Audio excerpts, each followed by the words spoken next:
एक बार की बात है। एक गांव में रामदास नाम का एक नेक और ईमानदार व्यक्ति रहता था। वह हमेशा जरूरतमंदों की मदद करता, सच्चाई के मार्ग पर चलता और किसी का बुरा नहीं चाहता। लेकिन फिर भी उसके जीवन में दुखों की भरमार थी। दूसरी ओर उसी गांव में रघुनाथ नाम का एक धूर्त और लालची व्यक्ति था, जो दूसरों को धोखा देकर, छल कपट करके धन कमाता था। आश्चर्य की बात यह थी कि रघुनाथ का जीवन ऐशो आराम से भरा था, जबकि रामदास कठिनाइयों से घिरा रहता था। रामदास के मन में यह सवाल बार बार उठता, मैं सारा जीवन अच्छे कर्म करता हूँ, फिर भी मुझे दुख क्यों मिलता है? और रघुनाथ जैसा पापी व्यक्ति सुखी क्यों है? अपनी इस दुविधा को सुलझाने के लिए वह गांव के एक ज्ञानी संत के पास गया और अपनी पीड़ा व्यक्त की। संत मुस्कुराए और बोले, बेटा, मैं तुम्हें इस प्रश्न का उत्तर एक कहानी से दूंगा। संत ने समझाया, एक राजा था जो न्यायप्रिय था, लेकिन उसके राज्य में एक अपराधी था जिसने बहुत सारे पाप किए थे।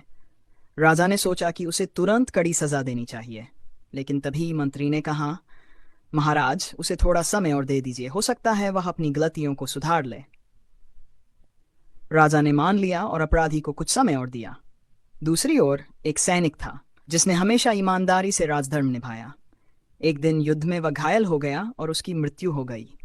लोग सोचने लगे कि जिसने जीवन भर सेवा की उसे मृत्यु मिली, और जो अपराधी था उसे समय मिल गया। लेकिन राजा जानता था कि सैनिक ने अपने कर्मों का फल पा लिया और अपराधी को अपने कर्मों का फल भविष्य में मिलेगा।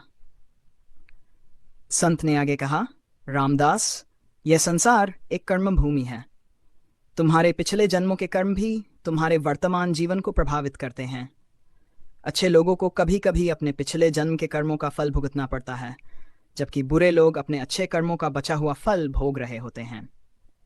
लेकिन न्याय का चक्र कभी रुकता नहीं। जब समय आएगा तो पापी को भी अपने कर्मों का दंड मिलेगा और सच्चे व्यक्ति को उसका उचित फल मिलेगा। रामदास को अब समझ आ गया कि ईश्वर का न्याय तुरंत नहीं होता, लेकिन अवश्य होता है। उसने धैर्य रखा और अपने कर्मों में विश्वास बनाए रखा। समय बीता, रघुनाथ के पाप बढ़ते गए और अंत में उसे एक बड़ी विपत्ति ने घेर लिया। दूसरी ओर रामदास की ईमानदारी और अच्छाई ने उसे सम्मान और समृद्धि दिलाई।